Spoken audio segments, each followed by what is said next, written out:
రాజకీయాన్ని గురించి కానీ రాజకీయం గురించి చర్చ చేసినప్పుడు ఈ పార్టీలు ఎంత కుళ్ళిపోయినాయి, ఇంత అవినీతి ఉంది, మీడియా అంతా ఇంత అశ్లీలంగా ఉంది, జనానికి పనికిరాందంతా ఇస్తుంది, ఇవన్నీ తిట్టుకుంటున్నాం మనం. కానీ రెండు కీలకమైన ప్రతిపాదనలు వారు చేశారు. మొట్టమొదటిది, ఇంత విశాలమైనటువంటి సమాజంలో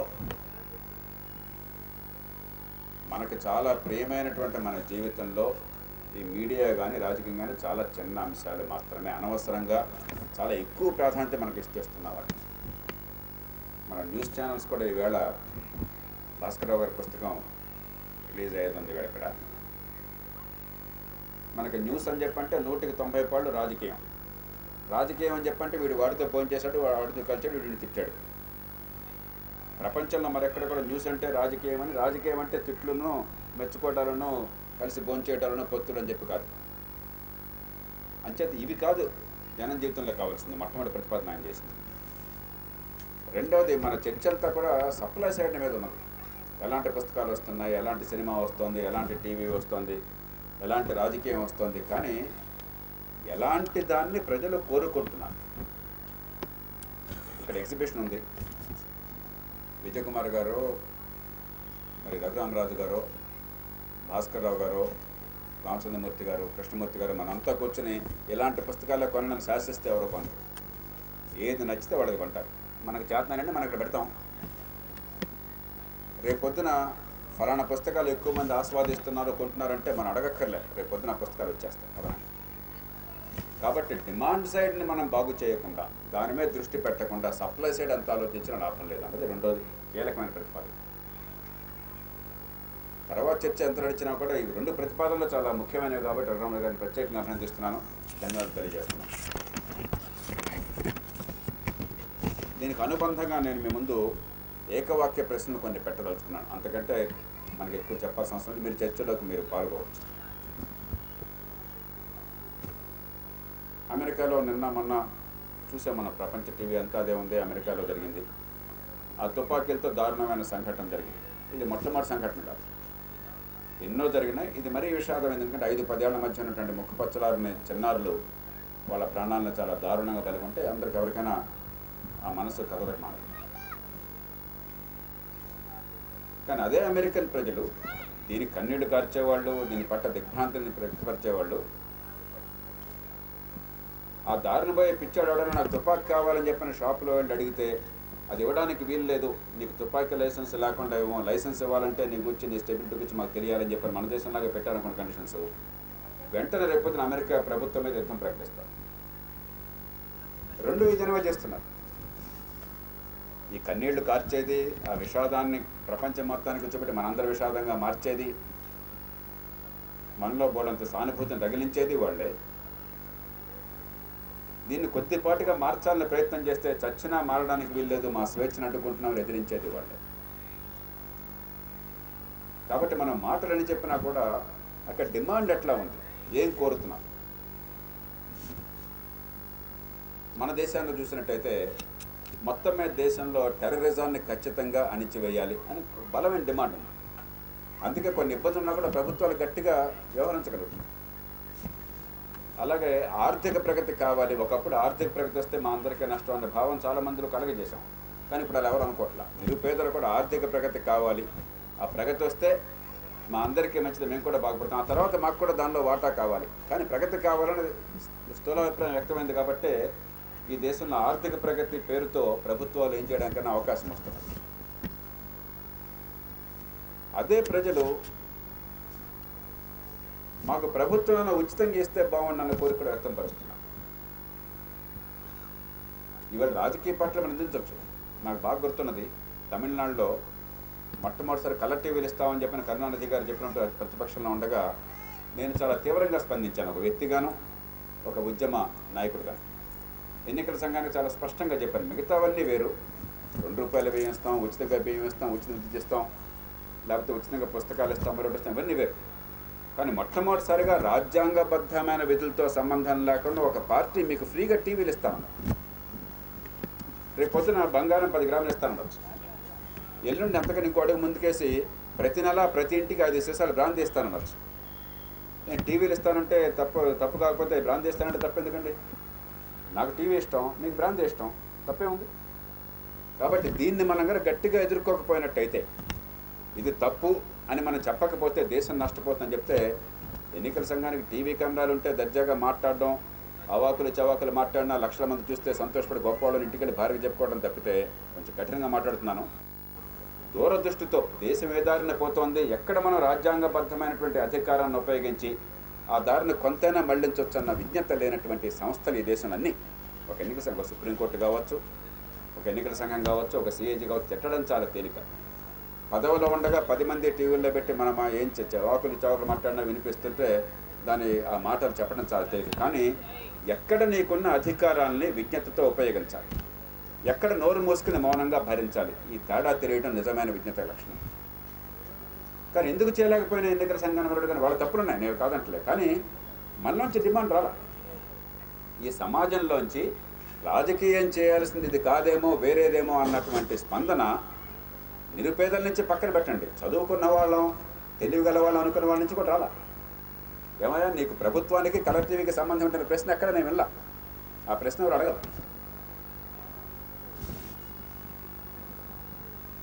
అలాగే కులాలు, మన పార్టీల గురించి విపరీతంగా మాట్లాడుతున్నాం.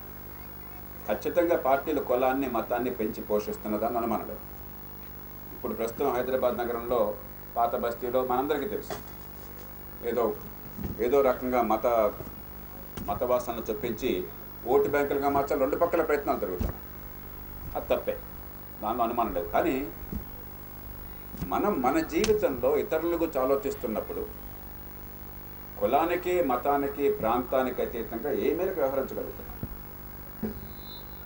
ఏ ప్రజలు దీన్ని శాసిస్తారో ఆ ప్రజల్లో ఈ కుల భావంలో, మత భావంలో, ప్రాంతీయ భావంలో ఉంటే, ఓ మనిషిని కేవలం నీ కులం వేరు, నీ మతం వేరు, నీ ప్రాంతం వేరు అన్న కారణంగా గుడ్డిగా అంచనా వేసే పరిస్థితి మనలో ఉంటే పార్టీని అనే హక్కు మనకు ఎవరిచ్చారు? మనం ఉన్న డిమాండ్ ప్రకారం పార్టీలు స్పందిస్తున్నాయి. మనం ఏది కొంటామంటున్నామో దాన్ని అమ్మడానికి సిద్ధపడుతున్నాం, దేన్ని ఆదరిస్తున్నామో దాన్ని ముందు పెట్టే సిద్ధపడుతున్నాం. కాబట్టి మంచిగానే చెడుగానే రఘునాథ్ గారు చెప్పినట్టుగా సమాజం ఏది కోరుకుంటే అదే ఇవ్వటం చాలా సహజమైన పరిణామం.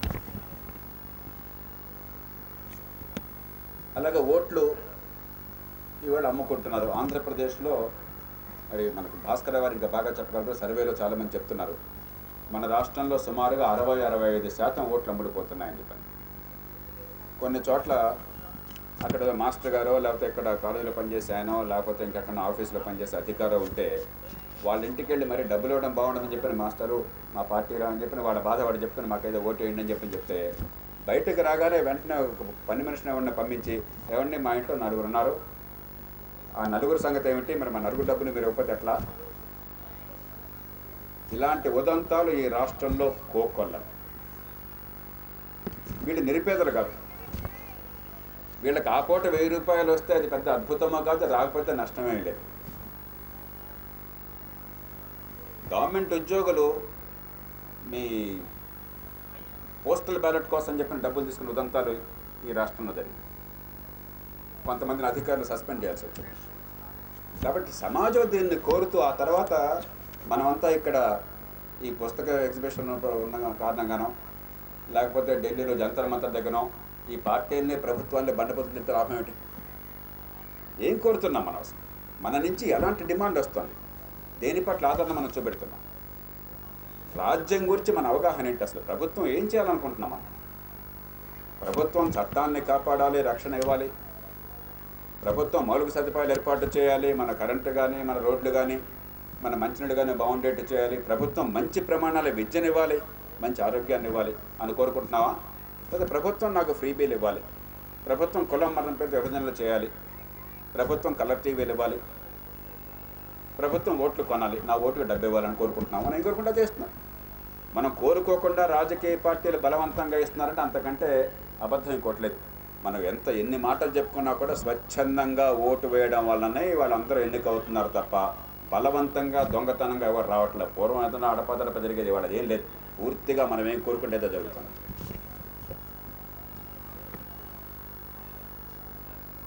ఇక మళ్ళీ మన వర్గానికి వస్తాను, మధ్యతరగతి వర్గానికి. మధ్యతరగతి వర్గానికి అధికారం మన దగ్గర ఉండాలని కోరిక లేదు, తిట్టిపోయాలని కోరుకున్నాం. తప్పు జరిగితే తిట్టిపోయాళ్ళు కోరుకోవడం. కానీ బాధ్యత తీసుకోవాలి. మన వార్డులో, మన వీధిలో, మన ఊళ్ళో పనులు జరిగిపోవాలా, అక్కడ దాకా పోవటం ఎందుకు బానిసలాగా అన్న కోరిక మనలో లేదు. నిజానికి మన ఇంట్లో పని మనిషికి మనకి ఒకే రకమైన హక్కు ఉండి, వాడికి నాకు ఒకే ఓటు ఉండి, మన ఊళ్ళో ఇద్దరం కన్నా మాట్లాడి పని చేయించుకోగలిగితే ఇంకా నా గౌరవం ఉందండి. కలెక్టర్ దగ్గరికి పోవాలంటే నేను ఇంగ్లీష్లో మాట్లాడవచ్చు కలెక్టర్తోనూ, పని మనిషి వెళ్ళలేడు. ఎంఆర్ఓ దగ్గరికి పోవాలంటే నేను ఫలానా అని చెప్పి వెళ్ళొచ్చు, సామాన్యుడు అక్కడికి పోలేడు. కాబట్టి నా ప్రభ వెలగాలని చెప్పంటే నాకు అధికారం వికేంద్రీకరణ, నాకు కేంద్రీకరణ కావాలని కొరకు నీ మాటలు చాలా పరుషంగా అనిపిస్తాయి. మొట్టమొదటిసారి నాతో రఘురామరావు గారి మాట అనిపిస్తున్నారు. మన డిమాండ్ అట్లా ఉంది. మనందరం మంచి అనుకునేది మనం కోరటం, మన మనస్సుల్లో అది మంచి అనుకోవటంలో మనం సమాజానికి మంచి కావచ్చు కానీ మనకు మంచి కాదనుకుంటున్నాం. మనకు మన పరపతి నిలబడ్డం బాగుందనిపిస్తుంది. పరిస్థితులు చండాలంగా ఉన్నా, దోమలు కుట్టినా, మంచినీళ్ళు మురుగునీళ్ళు చేరినా పర్లేదు. కానీ అధికారం ఇక్కడికి వచ్చేస్తే, పని ఇక్కడ జరిగిపోతే మనమును సామాన్యులు సమానమైపోతాం, మన గొప్పతనం తగ్గిపోతుందన్న బాధ ఎక్కడ మన మనసులో ఉంది. కాబట్టే దీన్ని మనం సహిస్తున్నాం.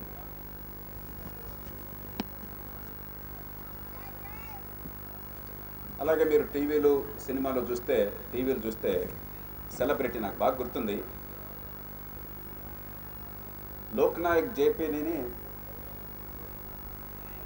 మన సినిమా కథానాయకుడు అమితాబ్ బచ్చన్ ఒకే రోజున పుట్టారు. అక్టోబర్ 11 పుట్టారు. లోక్నాయక్ జేపీ శత జయంతి 2002లో అనుకుంటాను, 1902లో పుట్టినట్టు నాకు గుర్తు. శత జయంతి ఆనాడు అక్టోబర్ 11 జరిగింది. 2003 అక్టోబర్ 11న అమితాబ్ బచ్చన్ గారిది షష్ఠి పూర్తి. 2002 అక్టోబర్ 11న లోక్నాయక్ జేపీని గురించి తలిచినటువంటి టీవీ ఛానల్ లేదు. శత జయంతి మామూలు జయంతి కాదు. ఖచ్చితంగా ఈ దేశ జనజీవనంలో గత 60-70 ఏళ్లుగా ఒక కీలకమైన ప్రభావాన్ని చూపిన వ్యక్తి. ఆయన ద్వేషించే వాళ్ళు కూడా గొప్పవాడుగా భావించే వ్యక్తి. ఆయన శత జయంతిని గురించి ఇక్కడ టీవీ ఛానల్లో కానీ పత్రికల్లో 1-2 వ్యాసాలు పాపం పాత జనతా వాళ్ళు రాసి ఉండొచ్చు. కానీ అమితాబ్ బచ్చన్ జన్మదినం నెక్స్ట్ ఇయర్ అదే రోజున జరిగితే బర్త్డే పార్టీ బాంబేలో కూడా పెట్టాడు. మందు పార్టీ అయి ఉంటుంది. ఆ పార్టీకి టీవీ ఛానల్ పిల్లలు కూడా పిల్లల సిగ్గు లేకుండా వీళ్ళు బయట నుంచుని వెళ్ళే వాళ్ళందరూ సెలబ్రిటీస్ అందరినీ కూడా వాడికి వీడికి మైకులు ఇచ్చి అది ఎంత గొప్ప వైభోగమో దాని గురించి లైవ్ టీవీ కవరేజ్ ఇచ్చారు నేషనల్ ఛానల్స్. ఎందుకు ఇచ్చారు? వాళ్ళని అడిగామనుకోండి, విత్తు ముందా చెట్టు మీద మమ్మల్ని ఏమంటారు, దీన్ని చూస్తున్నారు, టీఆర్పీ రేటింగ్స్ ఉన్నాయి. మన భాస్కరరావు గారు మరో టీఆర్పీ రేటింగ్స్ ఉన్నాయి అన్యాయం చెప్పచ్చు, ఎన్డీటీవీ వాళ్ళు కంప్లైంట్ చేయవచ్చు. కానీ టీఆర్పీ రేటింగ్స్ అవసరం కదా, వాళ్ళు చూస్తున్నారు. అదే లోక్నాయక్ జేపీకి వచ్చి మీరు చర్చ పెడితే చూసేవాడు ఉంటాడు, కాబట్టి మేము పెడుతున్నాం అంటారు. కాబట్టి ఏం కొడుతున్నాం మనం? వాడు ఉన్నట్టే ఉపయోగం లేదు. మనం ఏం కొడుతున్నాం? సెలబ్రిటీ ఫర్ సెలబ్రిటీస్ సే. అదే అమితాబ్ బచ్చన్ నాకు చాలా విచిత్రం. ఆ తర్వాత 2 ఏళ్లకు ఎప్పుడో టైమ్స్ ఆఫ్ ఇండియాలో ఒక కాలం రాశాడు, చాలా ప్రామాణికమైన కాలం రాశాడు. నాలాంటి వాళ్ళ గురించి మీరంతా ఎందుకు పట్టించుకుంటాను, మీకు ఏమైనా బుద్ధి లేదా అని రాశాడు. నేనేదో సినిమాలో నటిస్తే నా సినిమా చూసి సంతోషించండి, నాకు డబ్బులు ఇవ్వండి. కానీ చెత్త చెదారణ విషయంలో నన్ను ఎందుకు అడుగుతారు? నాకు తెలియని విషయాలు నన్ను ఎందుకు అడుగుతారు? ఏమన్నా దేశంలో లోక్పాల్ కావాలన్నా, ఎలాంటి లోక్పాల్ కావాలనో అమితాబ్ గారు మీరేమంటారు, నాకేం తెలుసా, నీకు తెలుసా లేదన్నా, నన్ను ఎందుకు అడుగుతారు మీరు? లేకపోతే భారతదేశంలో ఫలానా జరగాలని వద్దా, నన్ను ఎందుకు అడుగుతారు? మాకు అంత విలువ ఎందుకు ఇస్తున్నారు మీరు అని రాశాడు. చాలా గొప్పగా రాశాడు. నాకు అమితాబ్ బచ్చన్ అంటే చాలా గౌరవం పెరిగింది ఆ కాలం చూశాక. నేను చూశాను, ఎవరన్నా కూడా ఆ కాలంని ఆధారంగా చూసుకుని మళ్ళీ దేశంలో కొంత ఆలోచన పెట్టే ప్రయత్నం చేస్తారని చెప్పని. Absolute silence. అమితాబ్ బచ్చన్ రాసింది దాదాపు టోటల్ నిశ్శబ్దం అంతే. దాని గురించి మళ్ళీ ఒక్క ప్రస్తావన అడిగాడు. అదే అమితాబ్ బచ్చన్ షారుఖ్ ఖాన్ తన్నుకున్నారని చెప్పన్నట్టయితే, అమితాబ్ బచ్చన్ కోడలు పురుడు పోసుకుంటుంది అన్నట్టయితే దాని గురించి 100 కాలమ్స్ 1000 పెట్టర్లు వచ్చింది. అంటే మనం ఏం కోరుకుంటున్నాం? వాళ్ళనే హక్కు మనకి ఎక్కడుంది? మనం ఏం కోరితే వాళ్ళది ఇస్తున్నారు.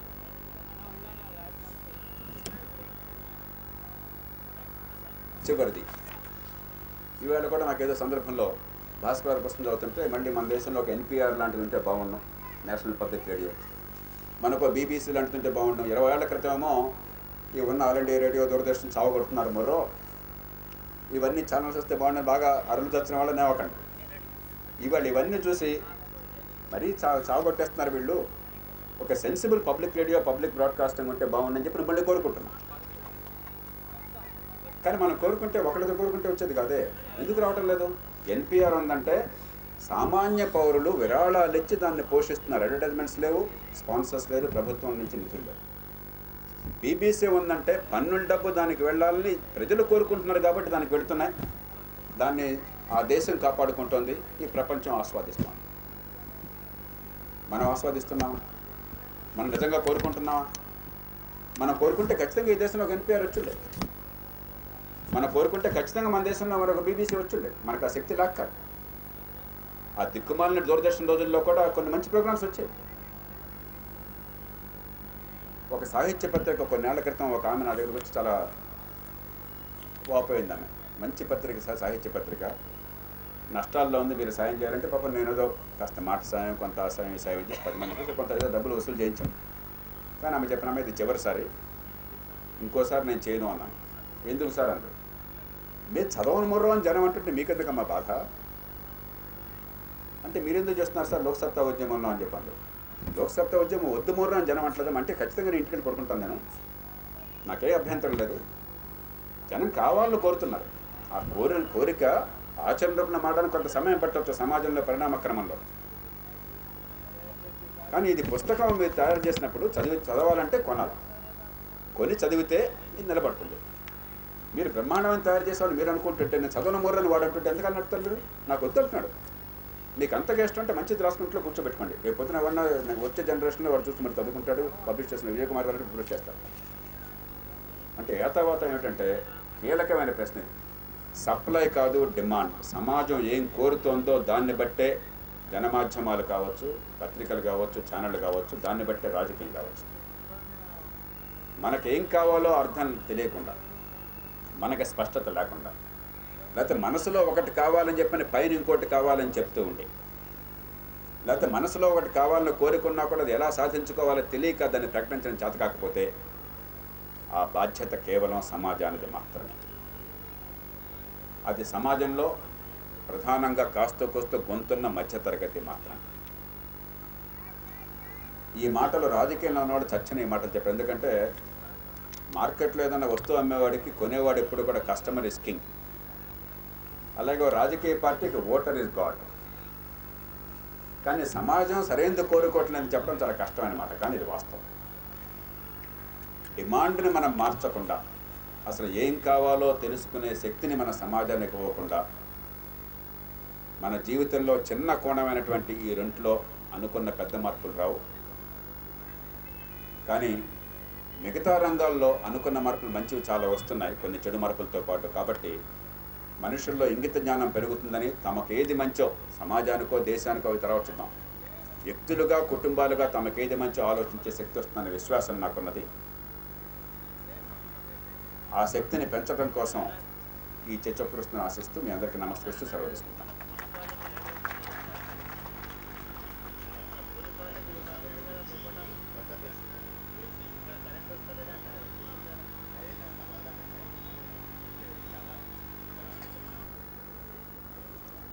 అందరికీ నమస్కారం. ప్రొఫెసర్ రఘురామరాజు గారు సమాజం, ప్రజలు, వ్యక్తులు, ప్రసార మాధ్యమాలు, రాజకీయ పార్టీల గురించి మాట్లాడమని ఈరోజు ప్రతిపాదించారు. కానీ ఈ విషయం గురించి నేను చాలా కాలంగా ఆలోచిస్తున్నాను. మీడియా గురించి మాట్లాడినప్పుడు ముఖ్యంగా టీవీ ఛానల్స్, న్యూస్ పేపర్స్ని తిరస్కరించే అవకాశం ప్రజలకు ఉంది. ఒకటే పేపర్ లేదు, ఒకటే ఛానల్ లేదు. మీరు మంచి కార్యక్రమాన్ని ఆదరించవచ్చు, చెడ్డ కార్యక్రమాన్ని తిరస్కరించవచ్చు. మీరు మంచి పేపర్ అనుకున్న దాన్ని స్వాగతించవచ్చు, మంచి పేపర్ కాదని దాన్ని తిరస్కరించవచ్చు. ఆ తిరస్కార భయం అనేది పేపర్ నడిపేవాళ్ళు కానీ, టీవీ ఛానల్ నడిపేవాళ్ళు కానీ ఉంటే, ఈ టీవీ ఛానల్స్ ఇట్లా ఉండవు, ఈ పేపర్ ఇట్లా ఉండవు. అంటే అదేవిధంగా అదే సూత్రం రాజకీయాలు కూడా వర్తిస్తుంది. సత్యం వధ, ధర్మం చెర. ఇప్పుడు మనకి నాయకులు ఎఫ్డిఐ వద్దు, ఎఫ్డిఐ చాలా నష్టము అని చెప్తారు. ఆ పార్టీలు దాని మీద ఓటు పెడితే ఓటు అనుకూలంగా ఓటేస్తాయి, వ్యతిరేకంగా మాట్లాడతాయి, లేకపోతే వాకౌట్ చేస్తాయి, లేకపోతే ఇంట్లో కూర్చుంటారు కొంతమంది. మన ప్రాంతం నుంచి కూడా ఒక పార్టీకి చెందిన 3 రాజ్యసభ సభ్యులు గైర్హాజరైనారు. కానీ ఆ పార్టీ మాత్రం ఎఫ్డిఐకి వ్యతిరేకం. మాయావతి గారు చాలా వ్యతిరేకం ఎఫ్డిఐకి, కానీ ఓటింగ్లో పాల్గొన్నారు. ములాయం సింగ్ కూడా బద్ధ విరోధి ఎఫ్డిఐకి, కానీ ఓటింగ్ వేస్తాడు, అనుకూలంగా ఓటింగ్ చేస్తాడు. దీన్ని ఎందుకు ఇట్లా చేస్తున్నారు అని ప్రజలు అడిగినంత కాలం వాళ్ళు అట్లాగే చేస్తారు. మనం ఏదో కులాల వారీగా ఓట్లు వేస్తున్నారు, డబ్బులు తీసుకొని ఓట్లు వేస్తున్నారు అని ప్రజలు నిందించి లాభం లేదు. అట్లా ఎందుకు చేస్తున్నారు? ఇప్పుడు జయప్రకాష్ నాయుడు గారిని మాట్లాడచ్చు, ఎందుకంటే నాకు రాజకీయ పార్టీకి నాయకుడు ఆయన చాలా కాలంగా ఉన్నత ప్రమాణాలు పాటిస్తున్న అధికారిగా కానీ, రాజకీయ నాయకుడు కానీ, ఉద్యమకారుడు కానీ, ఒక ఉన్నత ప్రమాణాలు పాటిస్తూ ఆదర్శవంతంగా జీవితం గడుపుతున్న వ్యక్తి. ఆయన అంటున్నారు లోక్సత్తా ఉద్యమం ఉండాలని ప్రజలు కోరుకుంటున్నారు, అందుకని నేను ఆ ఉద్యమంలో ఉన్నానని. ప్రజలు కోరుకుంటున్నాను ఏం దాఖలా? ఒక ఎమ్మెల్యే గెలిస్తే ప్రజలు కోరుకుంటున్నట్ట? ఎందుకు ఎక్కువ మంది ఎమ్మెల్యే గెలవట్లేదు? ఒక రాజకీయ విశ్లేషకుడు యోగేంద్ర యాదవ్ అని ఆయన హైదరాబాద్ వచ్చాడు ఈ మధ్య. ఆయన ఈ మన ఆమ్ ఆద్మీ పార్టీకి వెనక ఉన్న ఒక మేధావి. ఆయన అడిగాను, జయప్రకాష్ నారాయణ గారి వైఫల్యం గురించి రాజకీయాల్లో మీ ఉద్దేశం ఏమిటని అడిగాను. అంటే నేను ఆశ్చర్యపోయాను. I'm really surprise that a person like JP has not become chief minister of the state అన్నాడు. అంటే you know the people, why are you surprise అన్నాను. That is the point. ప్రజల్లోనే ఆలోచన రానంత వరకు, ప్రజల్లోనే మన అభిప్రాయాలకి అనుగుణంగా వ్యవహరించని రాజకీయ పార్టీలని, రాజకీయ నాయకుల్ని తిరస్కరించాలనే అభిప్రాయం లేనంత వరకు, ఇది మనకెందుకు వచ్చిన గొడవ అని పట్టించుకునేంత వరకు, వాళ్ళు కూడా అవినీతికి, అక్రమాలకి తలదూపే వరకు, అడ్డదాలు దొక్కుతూ ఉండే వరకు, ఏదో లంచం ఇచ్చి తొందరగా పని చేయించుకుపోదాం, కూలీలు నిలబడటం కష్టం, ఏదో డబ్బులు ఇచ్చి పని చేయించుకోవడం మంచిది అనే ఒక పద్ధతికి అలవాటు పడి ఉండే వరకు ఈ సమాజం ఇట్లాగే ఉంటుంది, ఈ రాజకీయాల పాటు ఇట్లాగే ఉంటాయి, ఈ ప్రచార మాధ్యమాలు కూడా ఇట్లాగే ఉంటాయి. ఇప్పుడు మనం మాట్లాడేటప్పుడు జయప్రకాష్ నారాయణ గారు విశిష్టమైన రాజకీయ మేధావి అని మాట్లాడుతున్నాం. ప్రసార మాధ్యమాల గురించి మాట్లాడేటప్పుడు అట్లా మాట్లాడట్లా, అన్నింటినీ ఒకటే కాడ కడుతున్నాం. అది నా ఫిర్యాదు కూడా. మంచి కార్యక్రమాల గురించి ఎందుకు మాట్లాడు, మంచి కార్యక్రమాలు చేసే ఛానల్స్ గురించి ఎందుకు మాట్లాడు,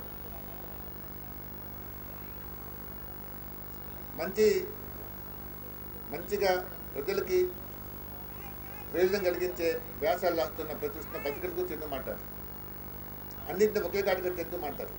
ఎందుకు నైరాశ్యం? లేవా అసలు పత్రికలు, మంచి పత్రికలు లేవా, మంచి ఛానల్స్ లేవా? మరి మీరు చూస్తున్న కార్యక్రమాలు మంచి కార్యక్రమం రావట్లేదా? వాటి గురించి ఎందుకు మాట్లాడలేదు? అన్నీ ఒకటే గట్టి గురించి ఎందుకు మాట్లాడుతున్నాం? రాజకీయాలన్నీ దుర్మార్గాన్ని, రాజకీయ నాయకులందరూ దుర్మార్గాలు మనం మాట్లాడితే దానివల్ల ప్రయోజనం ఏంటి? మంచి కార్యక్రమాల గురించి మాట్లాడాలి కదా, మంచి రాజకీయ నాయకుల గురించి మాట్లాడాలి కదా, అది చేయట్లేదు. అంటే సమాజంలో